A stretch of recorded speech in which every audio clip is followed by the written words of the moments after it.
Exercise 11.1, geometry. It's going to be a lot of vocabulary that we're going to be reviewing in these next two chapters on geometry.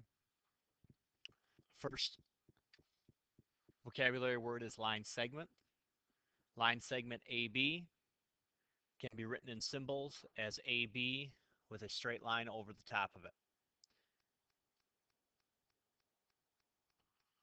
What that represents are points A and B connected by a segment, where the segment starts at point A, ends at point B, and does not go on in either direction.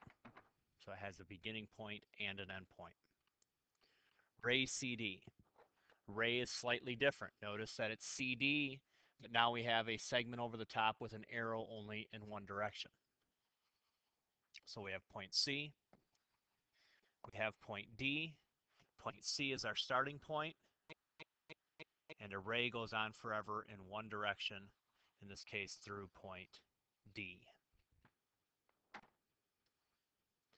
Third one, line EF. Notice now there's a double-sided arrow above the E and the F. So I have point E, I have point F, but now when it is a line, it goes on forever in both directions, which is indicated by the arrow on the end. So you can see symbolically, A, B, C, D, and E, F, very, very similar, but it's very important that you understand the difference between these three things: a line segment, a ray, and a line. When two lines intersect, they form an angle.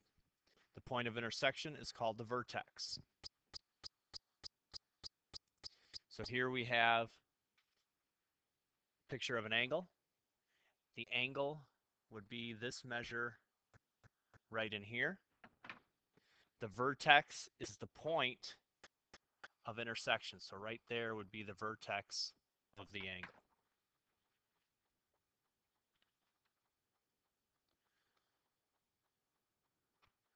Size of an angle is measured in degrees. We can also measure angles in radians, but that will not be important on the ACT test. You'll learn that more in a pre-calculus class, a little bit in your Algebra 2 class possibly as well. You know that there are 360 degrees in a circle.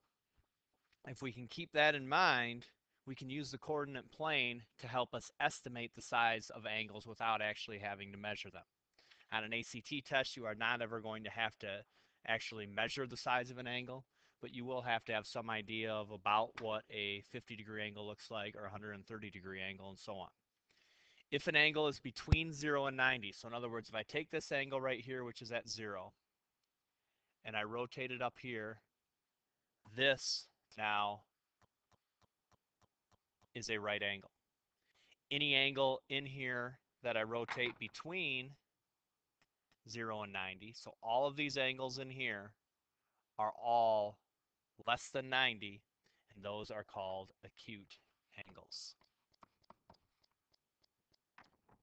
If I keep rotating this all the way around here now, from 90 all the way around here to 180, those are called obtuse angles.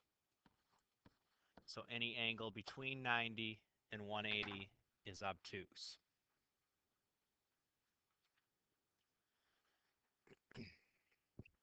So breaking that down a little bit more, an acute angle measures between 0 and 90 degrees. There's an example of an acute angle.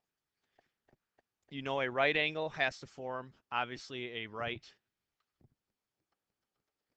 angle. So if I draw this down here, I sketch in what my right angle looks like, we can clearly see that this angle is less than 90 degrees. Since it is less than 90 degrees, that's what makes it an acute angle. A right angle measures exactly 90 degrees. On an ACT test, or any test for that matter, do not ever assume that you have a right angle unless you are told it's a right angle or you see this symbol. That symbol indicates that it must be a right angle. If that symbol is not present and you are not specifically told that it was a right angle, do not assume that it is a right angle even if it looks like it is. Obtuse angle measures between 90 and 180. If I use this bottom side of the angle here, I know that if this was a right angle, that it would look like that. We can clearly see that that is greater than 90 degrees and less than 180, which 180 would look like that. Therefore, it is an obtuse angle. Last one here. Two right angles lying next to each other that make a straight line. That's in 180 degrees is called a straight line or a straight angle.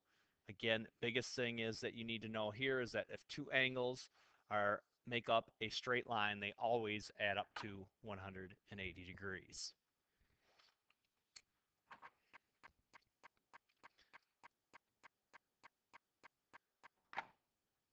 Which means if I measure this entire distance from here to here, that's 180 degrees, always on a straight line.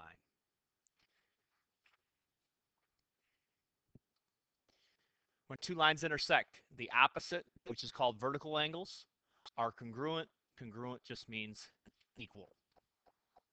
So looking at these two intersecting lines, they create four angles. Angles opposite one another, angle W and angle Y, have to always be equal. Angles next to each other, across this direction, have to be equal to one another as well.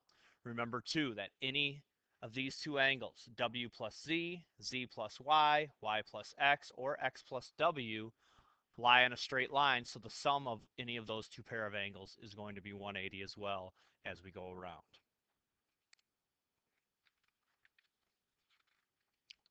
Parallel and perpendicular lines. Parallel lines, you know, never intersect. More importantly, the property, excuse me, property that parallel lines share is that they have the same slopes.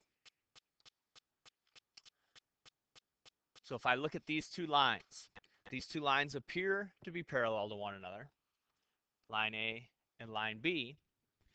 What would guarantee that they were parallel to one another is knowing that the slopes of these two lines were the same. In geometry, sometimes we will mark lines like this to indicate that they are parallel. More times than not, you will be given in symbols. A is parallel to B. This symbol right here is read as is parallel to.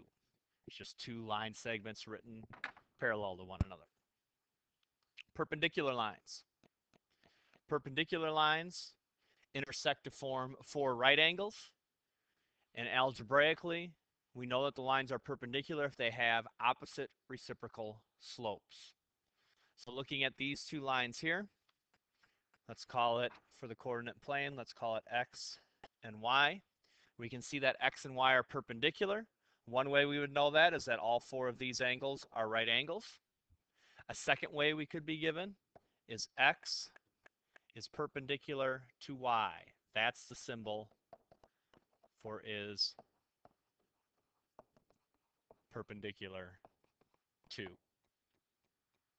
like an upside down T.